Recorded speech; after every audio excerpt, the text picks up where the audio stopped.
स्वागत है दोस्तों। आज भारत के सर्वोच्च न्यायालय द्वारा ऐतिहासिक फैसला सुनाया गया है। जो फैसला जम्मू कश्मीर के बारे में है, अनुच्छेद 370 के बारे में है। आज इस बात की चर्चा जरूर होनी चाहिए कि 370 क्या था, क्या संवैधानिक प्रावधान थे, और इतनी चर्चा और बहस के बाद आखिर सुप्रीम कोर्ट ने ये 5 जजों की जो संविधान पीठ जस्टिस DY चंद्रचूड़ मुख्य न्यायाधीश की अध्यक्षता में फैसला हुआ है, जानना जरूरी है। विवाद क्या था? आज जो फैसला आया है कि जम्मू कश्मीर के बारे में जो धारा 370 था उसको 5 अगस्त 2019 को भारत की सरकार ने संसद के कानून के तहत हटा दिया और जम्मू कश्मीर को 2 भागों में बांट दिया। एक जम्मू और कश्मीर और दूसरा लद्दाख, और एक राज्य को समाप्त करते हुए 2 नया केंद्र शासित प्रदेश बना दिया। जी हाँ, इसी को चुनौती दिया गया था सुप्रीम कोर्ट में। और 4 साल बीत गए, 4 साल बीत गए, यानी कि 5 अगस्त 2019 में ये मामला आया था। 5 अगस्त 2019 को जम्मू कश्मीर राज्य को खत्म करके 2 केंद्र शासित प्रदेश बनाया गया। तब से लेकर आज तक 4 साल 4 माह 6 दिन बाद ये फैसला आया है। 2019 के फैसले पर सुप्रीम मोहर लग गई है। 16 दिन इस पर लंबा बहस चला है सुप्रीम कोर्ट में, और इस बहस के बाद 5 सितंबर 2023 को फैसला रिजर्व कर लिया गया था। 11 दिसंबर आज 2023 को इस ऐतिहासिक फैसले में सर्वसम्मति से, कोई डिसेंट नोट नहीं था, सुप्रीम कोर्ट ने सर्वसम्मति से मुख्य न्यायाधीश की अध्यक्षता में संविधान पीठ का फैसला था। जानिए फैसले की बड़ी बातों को। पहली बात, 370 के जम्मू कश्मीर की विशेष स्थिति रद्द करना यह सही है, यह संवैधानिक है। 370 के तहत जो जम्मू कश्मीर को विशेष राज्य का दर्जा मिला था, 370 खत्म होने के साथ ही जम्मू कश्मीर को विशेष राज्य का दर्जा भी खत्म हो गया। ऐसा करना संवैधानिक रूप से सही है। सुप्रीम कोर्ट ने यह बात कहा है। आज 370 को हटाना जम्मू कश्मीर के प्रभावी एकीकरण के लिए आवश्यक। सुप्रीम कोर्ट ने भी अपने फैसले में माना था कि राष्ट्रीय एकीकरण, नेशनल इंटीग्रेशन के लिए यह 370 को हटाना जरूरी था। इसमें कोई दुर्भावना नहीं। यह चैलेंज किया गया था कि मालाफाइडी है, दुर्भावना से ग्रस्त है। सुप्रीम कोर्ट ने कहा है कि केंद्र सरकार का यह जो डिसीजन है 370 खत्म करने का, इसमें कोई दुर्भावना नहीं है। साथ में सुप्रीम कोर्ट ने कहा है कि जम्मू कश्मीर राज्य की कोई आंतरिक संप्रभुता नहीं थी। यह बहुत इंपॉर्टेंट बात है जो फैसले में सुप्रीम कोर्ट ने कहा कि विलय पत्र पर हस्ताक्षर करने के साथ ही जब भारत का संविधान अस्तित्व में आ गया और विलय पत्र उसके पहले ही साइन हो गया था, तो ये आंतरिक संप्रभुता जम्मू कश्मीर की संविधान सभा के पास नहीं रह गई थी। तो ये इंपॉर्टेंट बात है। 370 अस्थायी प्रावधान था। सुप्रीम कोर्ट ने इस बात को माना है कि 370 जो आर्टिकल था वो टेम्पोररी प्रोविजन था, it was not a permanent feature. तो टेम्पोररी को हटा दिया गया। सुप्रीम कोर्ट ने कहा है अनुच्छेद 1, इंडिया भारत राज्यों का संघ है और इसमें जम्मू और कश्मीर भी शामिल है। तो जम्मू तो हट ही नहीं सकता है, जम्मू और कश्मीर भारत से, क्योंकि भारत का कोई भी राज्य भारत से अलग नहीं हो सकता। यह अनुच्छेद 1 में कहता है, यूनियन टाइप का फेडरल सिस्टम है। इसको भी सुप्रीम कोर्ट ने नोट किया है। अब घटना कैसे घट रही है ये मैं बता रहा हूं। सबसे पहले 20 जून 2018 को, कौन सा डेट है? 20 जून 2018, जम्मू कश्मीर में राज्यपाल शासन लागू किया जाता है 20 जून 2018 को। और 19 दिसंबर 2018 को राज्यपाल शासन के जगह पर राष्ट्रपति शासन जम्मू और कश्मीर राज्य में लगा दिया जाता है। और यहां से बैकग्राउंड शुरू होता है। सबसे पहले एक संविधान आदेश यानी कॉन्स्टिट्यूशनल ऑर्डर भारत के राष्ट्रपति के द्वारा जारी होता है। कॉन्स्टिट्यूशनल ऑर्डर 272 ये जारी हुआ 5 अगस्त 2018 को। किस डेट को? 5 अगस्त 2018 को। और इसमें अनुच्छेद 370 एक के तहत प्रदत्त शक्तियों का प्रयोग करते हुए ऑर्डर में क्या कहा गया है? जम्मू कश्मीर विधानसभा के जगह पर जम्मू कश्मीर संविधान सभा को जाना जाएगा जम्मू कश्मीर विधानसभा। और जम्मू कश्मीर सरकार का मतलब होगा जम्मू कश्मीर का राज्यपाल। ये बदलाव पहले किया गया बैकग्राउंड बनाने के लिए 5 अगस्त 2018 को, ये 19 को किया गया। 5 अगस्त 2000 को किया गया। अब देखिए सुप्रीम कोर्ट ने क्या कहा? अनुच्छेद 356 लागू होने तथा राज्य की विधानसभा भंग होने के बाद 356 लागू हो गया, मतलब राष्ट्रपति शासन लागू हो गया, और राज्य की विधानसभा भंग होने के बाद राष्ट्रपति को राज्य में बदलाव का अधिकार है। और इसी अधिकार के तहत अनुच्छेद 370 को समाप्त करने की कार्रवाई की गई है। सुप्रीम कोर्ट ने माना है कि जब भी 356 लागू होगा तो और राज्य विधानसभा भी नहीं है, देन केंद्र की सरकार और पार्लियामेंट राज्य में बदलाव कर सकती है। और इसी पावर को यूज किया है भारत की सरकार ने और पार्लियामेंट ने, और 370 को समाप्त करने की कार्रवाई की गई है। सुप्रीम कोर्ट ने कहा है कि 370 को समाप्त करने की अधिसूचना जारी करने की राष्ट्रपति की शक्ति जम्मू कश्मीर विधानसभा के भंग होने के बाद भी बनी रही। यह इंपॉर्टेंट बात है कि जम्मू कश्मीर की विधानसभा भंग हो गई, फिर भी राष्ट्रपति को यह शक्ति थी कि वह 370 को समाप्त कर सकता था, ऐसा सुप्रीम कोर्ट का कहना है। भारतीय संविधान को जम्मू कश्मीर राज्य में लागू करने के लिए राज्य सरकार की सहमति की आवश्यकता नहीं थी। That is very important one. राज्य सरकार की सहमति के बगैर राष्ट्रपति ऐसा करने में सक्षम थे, यह सुप्रीम कोर्ट ने माना है। लेकिन सुप्रीम कोर्ट ने यह भी कहा है कि जम्मू कश्मीर को जल्द से जल्द राज्य का दर्जा दिया जाए, और साथ में यह भी कोर्ट ने कहा है कि 30 सितंबर 2024 तक जम्मू कश्मीर विधानसभा चुनाव करवाने के लिए कदम उठाए जाएं, ऐसा निर्देश चुनाव आयोग को दिया है। कोर्ट ने यह भी कहा है कि लद्दाख, जो जम्मू कश्मीर राज्य को बांटकर बनाया गया है एक केंद्र शासित प्रदेश, तो लद्दाख का पुनर्गठन वैलिड है, ये कोर्ट ने कहा है, ये सही है। कोर्ट ने यह भी कहा है कि अनुच्छेद 3 एक संसद को एक राज्य से केंद्र शासित बनाने की शक्ति देता है।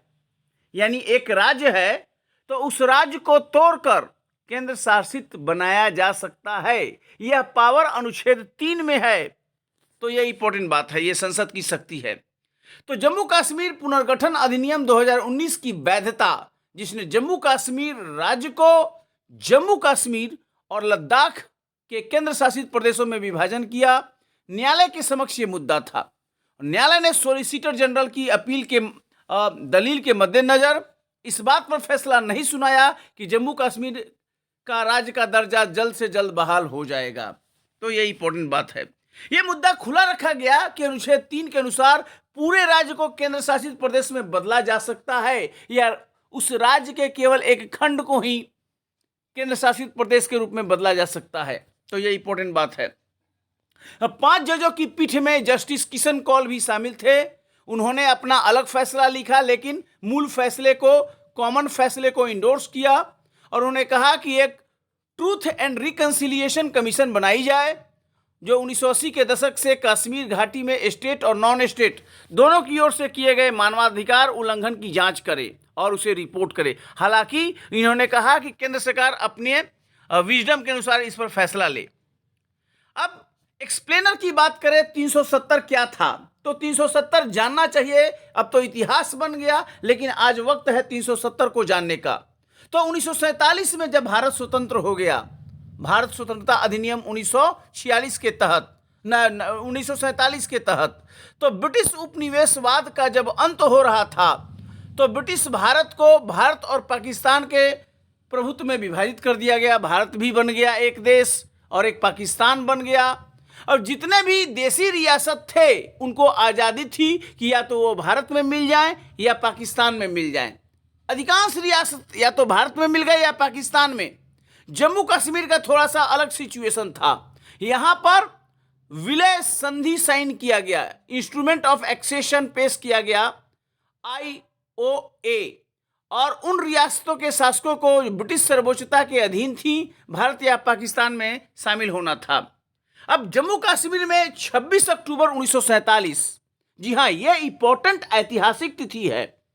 26 अक्टूबर 1947 को जम्मू कश्मीर रियासत के जो अंतिम हिंदू सम्राट थे महाराजा हरि सिंह। इन्होंने कश्मीर से मुकाबला करने के लिए भारत का सहायता चाहा, और ऐसा करने के लिए भारत के साथ हरि सिंह ने विलय पत्र पर साइन किया, और वो तिथि थी 26 अक्टूबर 1947। यानी भारत और जम्मू कश्मीर के बीच में विलय पर साइन हुआ 26 अक्टूबर 1947 को। और इसमें 3 मामले थे: रक्षा, डिफेंस, विदेश मामले, एक्सटर्नल अफेयर्स, और संचार यानी कम्युनिकेशन। ये 3 मामलों को जम्मू कश्मीर राज्य पर लागू करने के लिए 370 का प्रावधान भारत के संविधान में किया गया, और बाकी मामले का विषय वस्तु जम्मू कश्मीर की विधानसभा के पास ही रहा। केवल 3 मामले सेंटर के पास आए विलय पत्र के अनुसार। इस अनुच्छेद ने जम्मू कश्मीर को विशेष राज्य का दर्जा दिया 370, और राज्य को अपना संविधान बनाने की अनुमति दी। यानी वह 370 था जो कहा कि जम्मू कश्मीर अपना संविधान बनाएगा। इसके अलावा इसने जम्मू कश्मीर के संबंध में भारतीय संसद की विधायी शक्तियों को सीमित कर दिया। मैंने बताया केवल 3 ही पावर पर पार्लियामेंट को लॉ बनाने का राइट मिला: डिफेंस, विदेशी मामले और संचार, और बाकी को डिसाइड करने का पावर मिल गया जम्मू कश्मीर के विधानसभा को। तो 370 को 27 अक्टूबर 1949 को भाग 21 के तहत संविधान में शामिल किया गया था, जिसका शीर्षक था अस्थायी यानी टेम्पोररी, संक्रमणकालीन यानी ट्रांजिशन, और विशेष प्रावधान स्पेशल प्रोविजंस। शुरुआत में इसे अस्थायी प्रावधान के रूप में माना गया, लेकिन जम्मू कश्मीर राज्य के संविधान के निर्माण और उसे अपनाने तक इसके प्रभावी रहने की उम्मीद थी। हालांकि राज्य की संविधान सभा ने 25 जनवरी 1957 को अनुच्छेद 370 को निरस्त करने या संशोधन की सिफारिश किए बिना खुद को डिसॉल्व कर दिया। अब ये इंटरेस्टिंग बात है, 25 जनवरी 1957 को संविधान सभा जम्मू कश्मीर की भंग हो गई, और भंग होने के पहले उसने ये नहीं कहा कि ये 370 को खत्म कर दिया जाए या रहने दिया जाए, कुछ भी नहीं कहा। संविधान सभा रहा ही नहीं, तो जब संविधान सभा नहीं रहा तो 370 को कौन हटाएगा? इसीलिए 272 संविधान आदेश पारित हुआ, जिसमें कहा गया कि जम्मू कश्मीर की संविधान सभा मतलब जम्मू कश्मीर की विधानसभा। तो ये इंपॉर्टेंट बात हुई। समय के साथ भारत में supreme court Jammu Kashmir high court के निर्णयों के माध्यम से 370 को एक तरह से स्थायी दर्जा माना जाने लगा। इसका मतलब था विलय पत्र में जो विषय थे, राज्य में केंद्रीय कानून लागू करने के लिए राज्य सरकार के साथ परामर्श की आवश्यकता थी। केवल 3 विषय पर ही पार्लियामेंट लॉ बना सकता था। बाकी विषय को जम्मू कश्मीर में लागू करने के लिए जम्मू कश्मीर विधानसभा या जम्मू कश्मीर सरकार की सहमति आवश्यक थी। तो यह इंपॉर्टेंट बात थी, और इस प्रकार ये मामला है। कैसे 370 हटा, ये जानना जरूरी है। 370(3) ने भारतीय संसद को जम्मू कश्मीर संविधान सभा की सहमति के बिना 370 में संशोधन करने से रोक दिया था। अब समझिए 370(3) क्या कहता है? वो कहता है कि 370 में कोई बदलाव नहीं कर पाएगा जब तक कि जम्मू कश्मीर संविधान सभा ओके ना कर दे सहमति का। ये 370(3) कहता है। क्या कहता है? कोई चेंज नहीं होगा 370 में, किसी प्रावधान 370 वाले प्रावधान में नहीं होगा जब तक जम्मू कश्मीर की संविधान सभा ग्रीन सिग्नल ना दे। अब आप जानते हैं कि 1957 में ही जम्मू कश्मीर की संविधान सभा खत्म हो गई। तो अब कहां से संविधान सभा लाया जाएगा? क्या नया बनाया जाएगा? यह प्रावधान था। अब 57 में जब भंग हो गई तो जम्मू कश्मीर की विशेष स्थिति को रद्द करने को 5 अगस्त 2019 को ये 272 वाला आदेश संविधान जाएगा। जारी किया गया। 5 अगस्त 2019 को 272 राष्ट्रपति का आदेश जारी हुआ। उसमें कहा गया कि जम्मू कश्मीर की संविधान सभा का मतलब जम्मू कश्मीर की विधानसभा। यह इंपॉर्टेंट बात हुई। तो यह 2 चरणीय में कार्य हुआ। दिसंबर 2018 से राष्ट्रपति शासन के अधीन था जम्मू कश्मीर। सबसे पहले तो संविधान जम्मू और कश्मीर पर लागू आदेश 2019, जिसे संविधान आदेश 272 कहा गया, ये जारी किया गया। और इसके तहत जो पहले वाला 54 का था वो हटा दिया गया और घोषणा किया गया कि भारत के संविधान के सभी प्रावधान जम्मू कश्मीर पर लागू होंगे। इसने संविधान के अनुच्छेद 367 में भी संशोधन किया। चूंकि अनुच्छेद 370 को केवल जम्मू कश्मीर संविधान सभा की सिफारिश से ही संशोधित किया जा सकता था, संविधान आदेश 272 में कहा गया कि एक अमेंडमेंट लाया गया कि राज्य की संविधान सभा मतलब राज्य की विधानसभा। क्योंकि जम्मू कश्मीर का विधानसभा भंग हो चुका था तो वह पावर पार्लियामेंट के पास आ गई थी और राष्ट्रपति शासन के अधीन था। इसलिए संसद की सिफारिश को विधानसभा की सिफारिश के बराबर माना गया। पहले बदलाव लाया गया 272 के तहत कि जम्मू कश्मीर की संविधान सभा मतलब जम्मू कश्मीर की विधानसभा, और चूंकि वहां राष्ट्रपति शासन था इसलिए विधानसभा भी भंग हो गई थी। तो विधानसभा के जगह पर जब भंग होती है 356 के तहत तो संसद उन शक्तियों का प्रयोग करता है विधानसभा का। इसीलिए संसद की सिफारिश को विधानसभा की सिफारिश के बराबर माना गया। फिर 272 ने अनुच्छेद 370 में एक और कहा, जम्मू कश्मीर सरकार मतलब जम्मू कश्मीर का राज्यपाल। ये उन्होंने चेंज किया। इसके बाद केंद्र सरकार ने दूसरा कदम उठाया। 370 को निरस्त करने की सिफारिश करने वाला वैधानिक प्रस्ताव लोकसभा में 351 से 72 मतों से पास हो गया। 72 विरोध में आए और बाद में राज्यसभा भी पास कर दिया।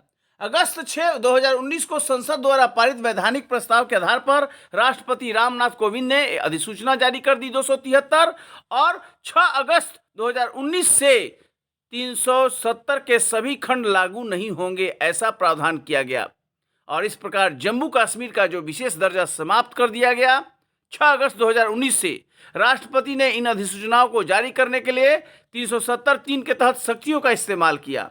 और 370(3) राष्ट्रपति को घोषित करने की शक्ति देता है कि वह अनुच्छेद लागू नहीं होगा या केवल ऐसे अपवादों और संशोधनों के साथ और ऐसी तारीख से लागू होगा जो वह निर्दिष्ट कर सकता है।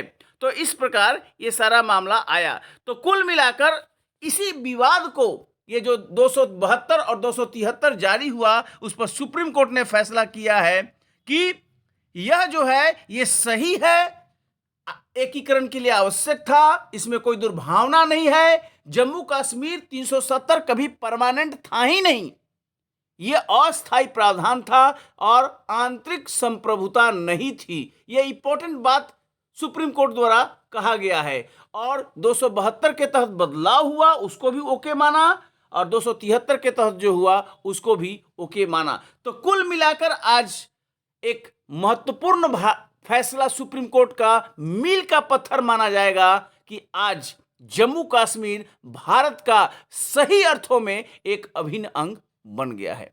बहुत बहुत धन्यवाद आपको। लड़का सब सुनो लो, ये सुनो लो बेटा।